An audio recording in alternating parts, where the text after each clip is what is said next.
누가복음 19장 41절에서 44절. 제가 봉독하겠습니다. 제가 가지고 있는 성경 신약 129페이지입니다. 봉독하겠습니다. 가까이 오사 성을 보시고 우시며 이르시되 너도 오늘 평화에 관한 일을 알았더라면 좋을 뻔하였거니와 지금 내 눈에 숨겨졌도다. 날이 이를지라 내 원수들이 두둔을 쌓고 너를 둘러 사면으로 두두고 가두고 또 너와 및 그 가운데에 있는 내 자식들을 땅에 메어치며 돌 하나도 돌 위에 남기지 아니하리니 이는 내가 보살필 맞는 나를 알지 못함을 인함이니라 하시니라. 아멘. 이 시간 예수님의 눈물이라는 말씀을 가지고 우리 최은아 목사님 이렇게 나와서 말씀 전해주실 때 큰 은혜 있기를 원합니다.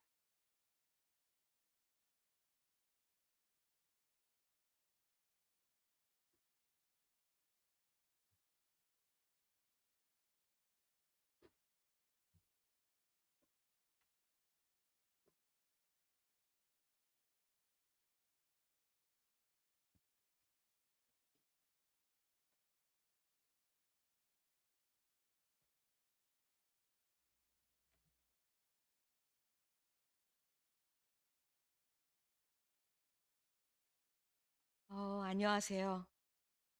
우리 영신교회 성도님들 또 장로님 비롯하여서 우리 목사님께서 저에게 오늘 하나님의 말씀을 함께 나눌 수 있도록 이렇게 자리를 허락해 주셔서 감사합니다.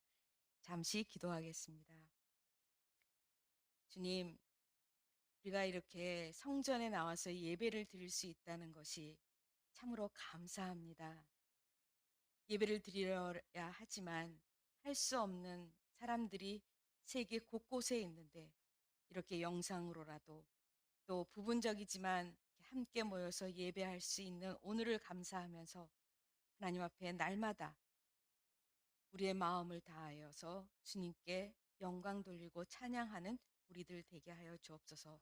오늘 주시는 말씀이 하나님의 말씀이 되게 하여 주옵소서.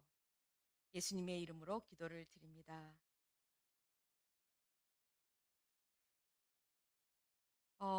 아까 제가 교회에 오니까 어떤 분이 이름은 여자 같은데 남자인 줄 알았는데 그 총장님이 여성이시네요. 이런 이야기를 저에게 해주셨습니다. 예, 저희 학교가 내년이면 100주년이 됩니다. 한일장신대학교. 아마 교회 다니시는 분들은 아마 한일장신대학교에 대해서 조금이라도 아마 익숙한 이름이라고 생각이 듭니다.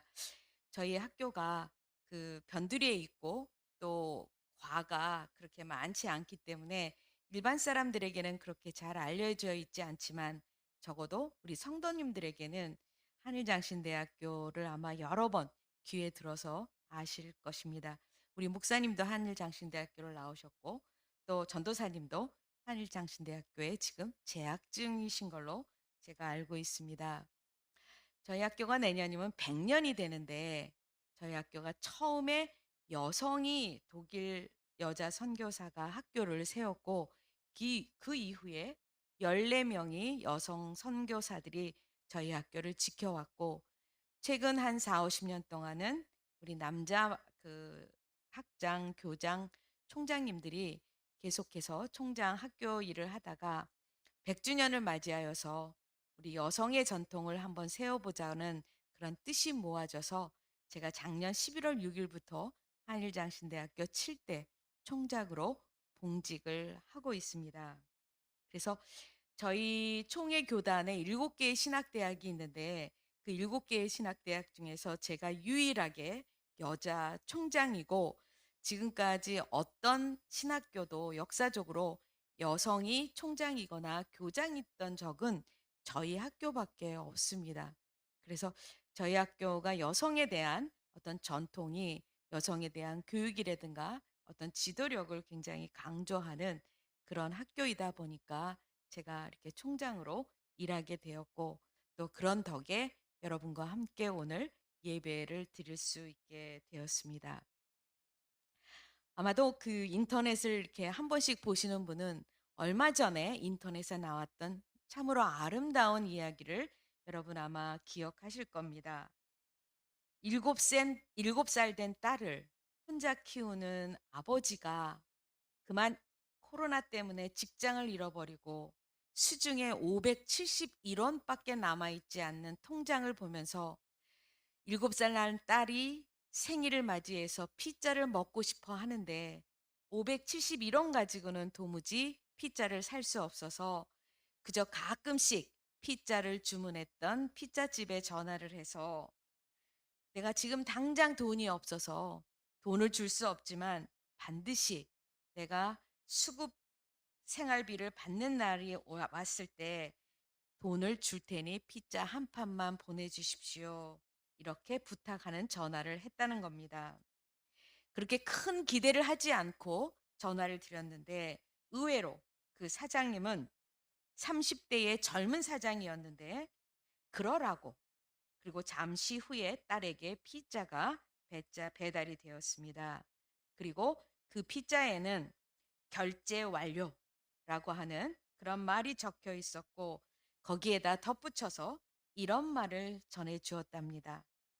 부담 갖지 마시고 또 따님이 피자 먹고 싶다고 하면 전화 주세요. 아버지로서는 딸에게 피자를 좀 먹여주고 싶다는 간절한 마음, 이것이 이 세상 속에서 정말로 전달될 수 있을까라고 하는 의구심과 함께 전화를 했는데 의외로 돈을 받지 않았고 필요하다면 언제든지 전화를 주시면 피자를 배달하겠습니다. 이 이야기를 들은 아빠는 인터넷에 이 따뜻한 사장님의 이야기를 올렸습니다. 그러자 이 피자를 선물한 사장님의 선행에 감동한 여러 사람들이 혼줄이 아니라 돈줄을 내주겠다며 너무나도 많은 주문 때문에 굉장히 어려웠다라는 이야기를 아마 여러분들 접했을 겁니다. 아마 그 이야기를 들으면서 우리의 마음이 참으로 따뜻해지고 그래도 아직 우리 사회는 살만하지 않는가. 나도 알았더라면 나도 한 판 해줄 수 있었을 텐데 라는 마음을 아마 우리 모두는 대체로 특별히 그리스도인이라면 아마 그런 마음을 거의 누구나 갖지 않을까라는 생각이 듭니다. 이것을 보면서 참으로 우리나라 대단하다라는 생각이 듭니다. 50년 전만 해도 70년 전만 해도 남의 나라의 원조와 밀가루와 우유가루를 받아서 먹는 원조 받는 나라.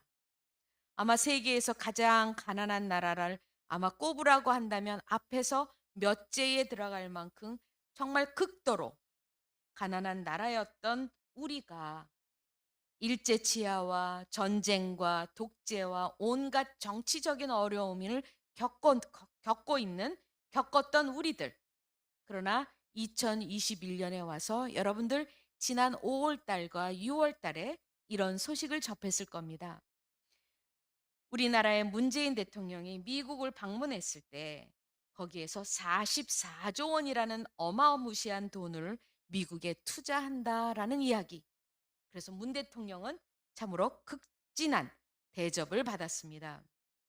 그리고 6월 달에는 G7 회의가 영국에 있었는데 그 영국에서 굉장히 특별한 대우를 받았을 뿐만 아니라 우리나라는 경제대국 세계에서 10위에 차지하고 지금은 코로나 때문에 여행을 할 수 없지만 우리가 얼마 전까지 세계 곳곳에 갈 때마다 LG나 삼성이나 SK나 그리고 요즘에는 한류라든가 그리고 뭐냐면 K방역이라든가 뭐 이런 이야기를 우리는 누차 들으면서 또 며칠 전에는 이제 일본 사람들은 정치가들은 한국을 경쟁 국가라고 생각하고 보통 국민들은 일본이 한국에 뒤졌다라고 생각한다는 이야기를 일본에서 오신 분들에게 직접 듣게 됩니다. 참으로 놀라운 일 아닙니까? 밀가루와 우유가루를 얻어먹었던 그 시절이 우리 어르신들에게는 기억에 아주 생생하게 남아있는데 아직 그런 분들이 생존하고 있는 이 시대에 우리가 남의 나라에 대해서 그리고 어려운 사람에 대해서 내 밥 한 끼 아니면 그 이상을 선뜻 내줄 수 있는 여유가 있다라고 하는 것은 과연 무엇이 우리를 이렇게 만들었을까? 사람들은 이렇게 얘기합니다. 한국 사람들은 교육열이 참으로 높다. 너무나도 근면한다. 노는 것보다는 일하는 것을 잘한다. 다 맞습니다. 그러나 저는 이것을 신앙적으로 이해하고 싶어요. 하나님의 전적인 인도하심과 하나님의 은혜가 아니면 이럴 수 있을까? 지난 우리 한국에 기독교가 들어온 지 120, 30년이 되었습니다. 물론 가톨릭 교회는 더 먼저 들어왔죠. 그러면서 그 극심한 탄압과 박해 속에서도 우리의 선조들은 하나님께 간구하면서 내 자식만은 굶기지 않겠다고 하나님의 전적인 은혜로 우리는 살아가겠다고 날마다 눈물 지으면서 기도하고 간구하고 그렇게 살았노라고 살겠노라고 늘 다짐하는 우리 어르신들, 우리 할머니 할아버지 그 이상, 그리고 지금도 새벽 기도에 교회에 다 나오지 말아라고 하는 그러한 국가의 지침이 있어도 10%만 나오라고 이야기해도 영상이든 아니면 극소수의 작은 사람이든 하나님께 예배드리고 하나님께 기도하고 하나님 앞에 우리의 모든 것을 간구하는 이것을 잃지 않고 날마다 우리가 하나님과의 관계를 돈독히 하려고 하는 이 마음이 결국 대한민국을 오늘의 대한민국으로 만들지 않았을까? 단순히 추측이 아니라 그것은 우리의 진정한 고백일 수밖에 없습니다. 그러나 이렇게 우리나라가 잘 나가고 경제 대국이 되고 어디로 가나 우리가 어깨를 으쓱하면서 다닐 수 있는 그러한 선진국 대열에 들어갈 수 있는 그러한 위상이 있음에도 불구하고 피자 한 판에 눈물을 지어야 하는 어려운 사람도 여전히 우리의 사회의 그늘 속에 있음을 우리는 부인할 수 없습니다. 양지가 굉장히 우리에는 많이 있지만 그것 못지않게 음지와 그늘이 있다는 것도 우리는 잘 알고 있고, 특별히 코로나 때문에 가슴앓이를 하면서 오늘과 내일을 염려해야 되는 수많은 성도들이 있음을 우리는 결코 잊어서는 안 될 것입니다.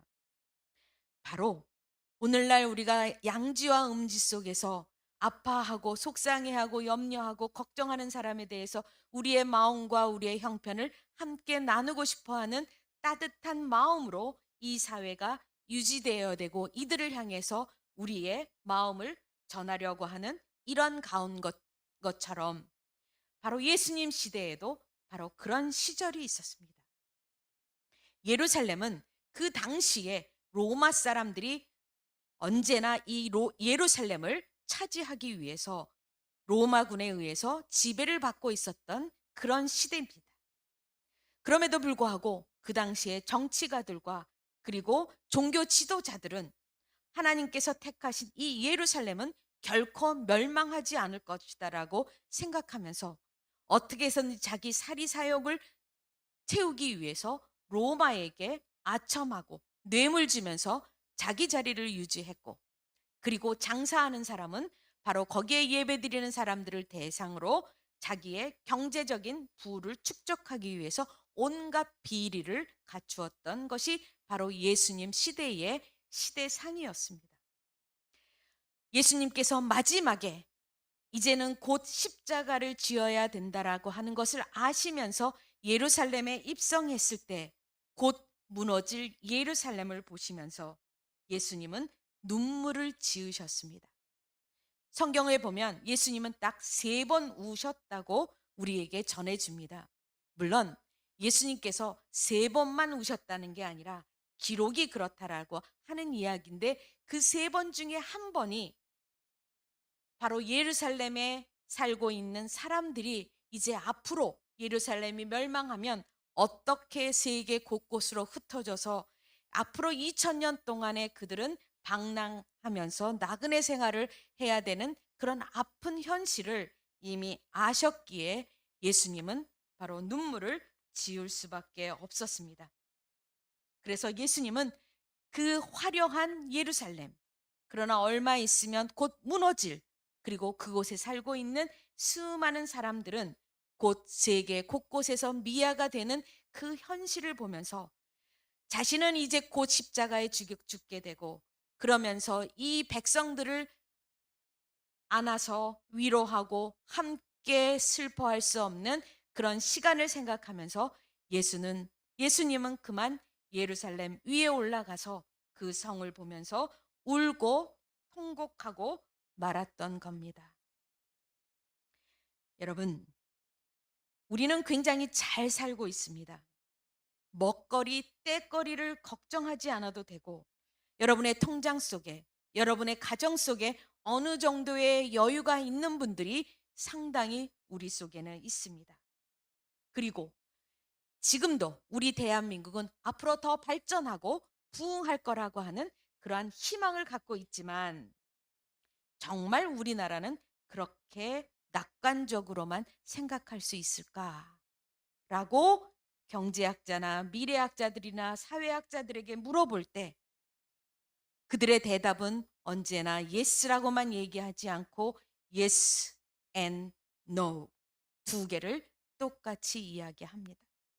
그 이유는 우리 사회를 지배하고 있는 아주 무서운 부정적인 기운이 있는데, 그것은 바로 불안 때문이라는 겁니다.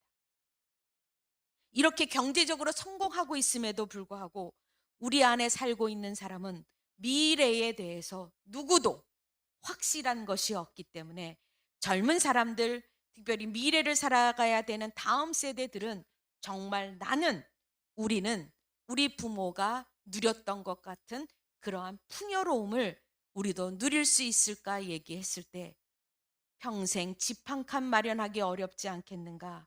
내가 다니는 직장이 평생 직장이 될 수 있을까?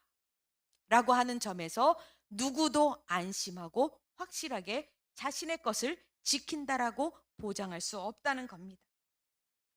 그래서 우리는 많은 고민거리와 이러한 불안한 요소로 부자는 너무 부자고 가난한 사람은 여전히 가난하고, 그리고 가족과 사회가 해체되고 공동체가 붕괴되면서 청년 실업과 이른 명태와 인구는 점점 감소하면서, 그러나 국가로부터 받아야 할 복지 인구는 늘어나지만 그 복지를 채워 넣을 젊은 세대가 줄어들고 일할 사람이 줄어들면서 정말 우리는 일본을 따라가는 것이 아니겠는가라고 하는 그런 불안한 마음을 금할 수 없다라고 이야기합니다.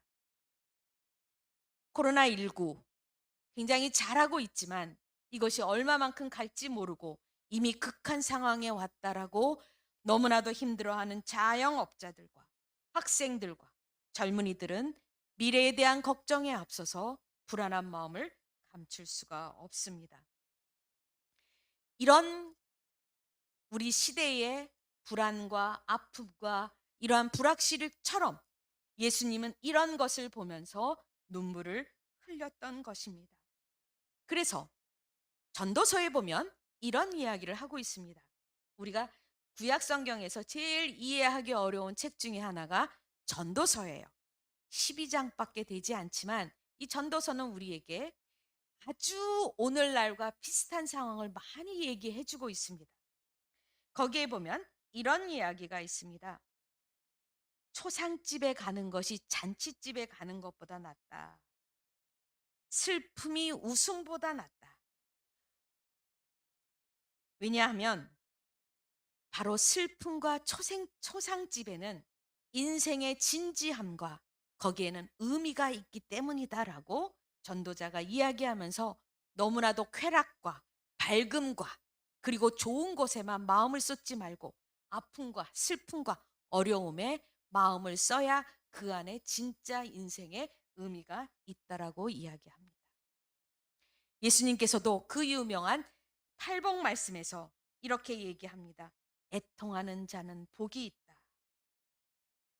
그리고 바로 슬퍼하는 사람과 함께 마음을 나눠야 된다라는 이야기를 산상수훈을 통해서 이야기를 하고 있어요. 평생 눈물 지으면서 울부짖으면서 그리고 비관적으로 살라는 것이 아니라 우리 사회 속에 있는 어려움과 부정적인 것과 아픔과 이런 것에 나는 괜찮다고 마음 닫고 눈 감고 귀 닫지 말고 어렵고 힘든 후미진 이런 곳에 우리의 눈과 귀와 우리의 마음을 열어서 여기에 함께 가지 않으면 우리 사회는 정말로 더 어려운 사회가 될 거다라고 예수님도 그렇게 말씀하고 계십니다.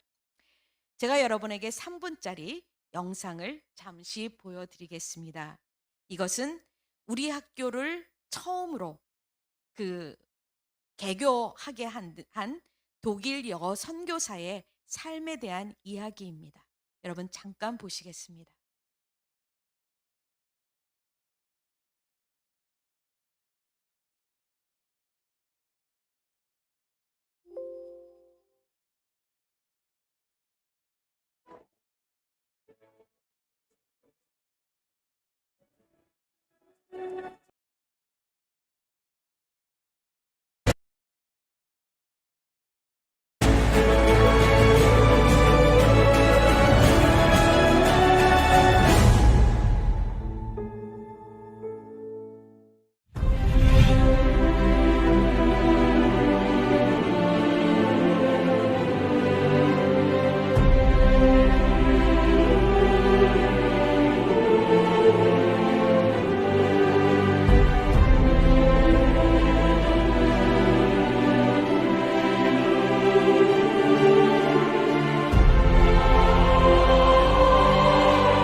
한국 이름 서서평입니다. 1912년에 한국에 와서 10년 후에 광주에 이일 성경학교를 세워서 교육받지 못하고 구박받는 여성들에게 성경과 그리고 교육을 통해서 많은 여성 지도자를 내었습니다. 그리고 전주에 있었던 한예정 성경학교가 1923년에 세워져서 바로 두 학교가 같이 한예정의 한자와 이일 성경학교의 일자가 붙어서 한일 여자 신학교로 이것이 통합되었고, 한일 여자 신학교가 한일 신학교가 되었고, 그리고 한일 장신대학교가 되었습니다. 외국인에 의해서 한국인의 아픔과 눈물과 슬픔을 외면하지 않고 자신의 삶을 불살라워서라도 이 대한민국 땅, 그 당시에는 별로 알려지지도 않는 이 땅의 여성들에게 교육과 복음 전파를 통해서 하나님의 자녀로 만드는 데에 온 힘을 다했던 이 서서평 여선교사에 의해서 한일장신대학교가 태어나게 됐고, 지난 99주년 동안에 목회자를 3,286명을 배출을 했고, 사회복지사를 3,098명, 음악 전공자를 636명, 심리상담사를 100여 명, 간호사를 176명, 그리고 기타 전문인을 970명을 배출한 그야말로 작은 학교입니다. 아직 졸업생 수가 10,000명이 되지 않는 작은 학교이지만, 저희 한일여자신학교, 한일신학교, 한일장신대학교가 이 호남 지역에서 배우지 못하고 가난하고 어려운 여성들을 위해서 복음과 교육을 하자라고 하는 바로 이 정신에는 우리가 성공하기 위해서가 아니라 다른 사람을 섬겨야 된다라고 하는 섬김의 정신으로 저희 학교가 존립해 왔고, 그 이후에 여러 목회자들과 기독교 지도자를 육성하고 있습니다. 그렇게 시작한 명실공히 참으로 의미 있는 기독교 학교가 이제는 지방에 있다는 이유로, 그리고 신학을 하지 않는다라고 하는 젊은 세대의 영향으로 신학을 공부하려는 사람들과 지방에 있는 사람들이 지방에 있는 학교보다는 수도권에 있는 학교로 전부 다 몰려가면서 지방에 있는 신학교와 대학교는 학생 모집과 거기에 따른 여러 재정적인 어려움을 겪고 있습니다. 그래서 이제는 대학끼리 좋은 대학, 나쁜 대학 이런 게 아니라 큰 대학, 작은 대학, 부자 대학, 가난한 대학으로 나눠지는 이런 양극화 현상이 일어나게 되었고, 여러분이 그 방송을 통해서 한일장신대학교가 이번 그 대학 역량 진단 평가에서 미선정이 되어서 앞으로 한일장신대학교가 어렵게 될 거라고 하지만, 저희가 평가에 미선정되었지 앞으로 재정이나 모든 것에서 뭐냐면 혜택을 받지 않는다라는 건 아닙니다. 이번이 3주기였는데 지난 1, 2주기는 참여하지 않았어요. 저희는 신학대학이기 때문에 참여하지 않아도 되지만, 앞으로 한일장신대학교가 조금 더 뭐냐면 경쟁력을 갖추기 위해서는 반드시 이 평가에 참여해야 된다라고 하는 그러한 명분 아래 저희들이 처음으로 참여했는데, 여분의 지금까지 받고 있는 혜택을 못 받는 게 아니고 앞으로 더 받을 수 있는 것을 이번에는 받지 못한다는 거고, 국가 장학금이나 아니면 국가 근로 장학금 이런 것에는 차등의 어떠한 차별이 없고, 오히려 우리는 여러 프로젝트에 참여할 수 있는 그러한 권한을 저희에게 참여함으로써 받게 되어서, 한일장신대학교가 지금까지 받고 있었던 모든 혜택을 못 받게 되었다라고 하는 그런 의미는 아니라고 하는 거. 굉장히 매스컴이 이런 점에서 왜곡된 그러한 방송을 해서 저희 학교로서는 굉장히 당혹스러움을 금할 수가 없습니다.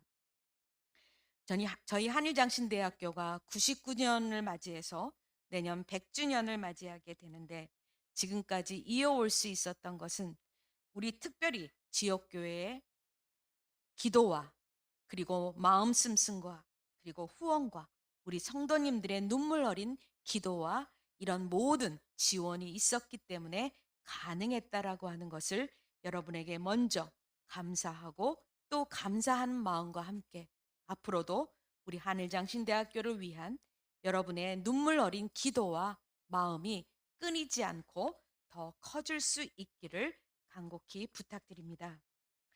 예루살렘을 지켜보면서 화려한 예루살렘이 아닌 저 예루살렘 뒤에 있는 아픔과 슬픔과 고통의 눈물을 흘린 예수님의 그 간절한 눈물처럼 우리 성도님들의 간절한 눈물과 호소와 지원이 우리 사회의 화려한 뒷면에 아파하고 고통받고 힘들어하는 학교와 그리고 우리의 이웃들을 향해서 우리의 마음이 점점 커질 수 있기를 간곡히 부탁드리면서 오늘 하나님의 말씀을 함께 마치고자 합니다. 함께 기도하겠습니다. 하나님, 남들은 점점 부자가 되고 더 커지고 성공하고 잘 나가는 그런 세대들과 사람들이 있어서 매일 우리는 왜 내 자신은 우리는 이렇게밖에 될 수 없는가라고 하는 우울과 그리고 열등감으로 허우, 허덕이는 사람들도 우리 사회에 참으로 많이 있습니다. 주님, 예루살렘이 견고하지 않아서 힘이 없어서 그리고 예루살렘이 뭔가가 하나님 앞에서 잘난 것이 없어서 망한 것이 아니라 정말 예루살렘을 향해서 간절히 기도하고 눈물 흘리고 함께 품어낼 수 있는 그러한 지도자들이 없어서 예루살렘이 망했고 2000년 동안 그 안에 살던 사람들은 나그네처럼 살 수밖에 없었던 역사적인 사실을 기억하면서 오늘날 잘 나가는 대한민국 하나님께서 한 번에 이 모든 끈을 끊을 수도 있다라고 하는 것을 우리는 다시 한번 기억하면서 우리 사회의 음지와 그늘진 것과 아픔과 고난과 고통과 슬픔이 있는 여러 곳곳을 우리의 마음 씀씀으로 함께 나눌 수 있는 그런 우리 모두가 영신교회와 성도들이 되게 하여 주시옵소서. 모든 말씀 예수님의 이름으로 간절히 기도를 드리옵나이다.